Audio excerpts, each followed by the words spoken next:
हुए अभी कुछ ही दिन हुए। मैं तो पिछले 2 सालों से ये सब सहन कर रही हूँ।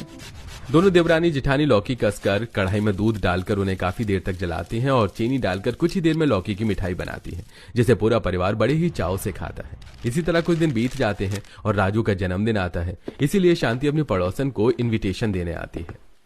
आशा बहन, हमारे बच्चे और बहुत दोस्त हैं। मेरे राजू का जन्मदिन है कल, तो सब आना जरूर। हाँ बहन, क्यों नहीं। शांति आशा के पूरे परिवार को इनविटेशन देकर अपने दूसरे पड़ोसी के घर जाती है। अगले ही दिन आशा का पूरा परिवार शांति के घर आता है, जहां दोनों दोस्त शादी के बाद पहली बार मिलती हैं। बोलने को हम दोनों पड़ोसी हैं, पर कितने दिनों बाद मिल रहे।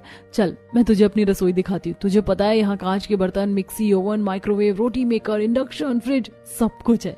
मेरे लिए खाना बनाना अब चुटकियों का काम हो गया है। इतना बोलकर जब निशा अपनी पहली रसोई देखती है तो पूजा उसकी रसोई देखकर हैरान हो जाती है। निशा की तो लव मैरिज है, फिर भी वो कितनी खुश है, और इसकी रसोई में तो सारी फैसिलिटीज है। अब तो निशा रोज घर में पिज्जा, बर्गर, पास्ता, पूरी पराठे बनाती और खाती होगी।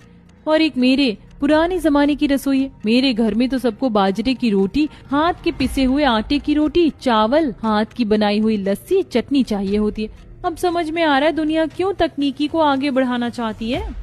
अपने दोस्त की रसोई देखकर पूजा काफी उदास होती है। कुछ देर में राजू का केक कटता है और क्योंकि खाने का अरेंजमेंट घर के बाहर होता है, इसलिए सब बाहर गार्डन में खाना खाते हैं। पर पूजा का परिवार नहीं खाता और वे लोग घर आकर अपनी बहुओं को वही पुराने जमाने का खाना बनाने को कहते हैं। देखा आपने कैसे सब मंचूरियन, चाउमीन, बर्गर, पिज्जा खा रहे थे। मुझे तो नए जमाने के खाने खाए नहीं जाते।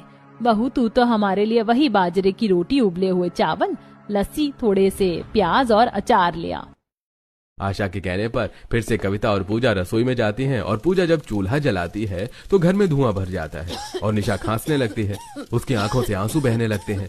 पूजा आंसू पोंछकर बाजरे की रोटी बनाती है, जिसमें उसका हाथ जल जाता है। उसकी आंखें लाल हो जाती हैं और जब वो सबको खाना परोसती है तो अपनी बीवी की लाल आंखें देखकर सुमित परेशान हो जाता है। पूजा, तुम्हारी आंखें इतनी लाल और तुम्हारा हाथ कैसे जला? देवर जी, आज भी नए जमाने में हम पुराने जमाने की रसोई में खाना बना रहे हैं। परेशानियां तो होंगी। मुझे पुराने जमाने की रसोई से कोई परेशानी नहीं, पर अब मुझे जरूरत की कुछ चीज चाहिए, जैसे गैस चूल्हा।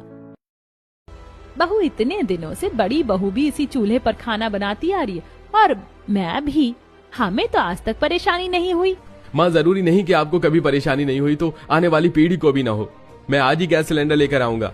आप लोगों को अगर मिट्टी के बर्तन और मिट्टी के चूल्हे का खाना खाना है तो खुद बनाकर खाना, पर मेरी बीवी अब इस मिट्टी के चूल्हे पर खाना नहीं बनाएगी। सुमित की ऐसी बातें सुनकर आशा और विनोद को बहुत गुस्सा आता है और अगले दिन दोनों पति पत्नी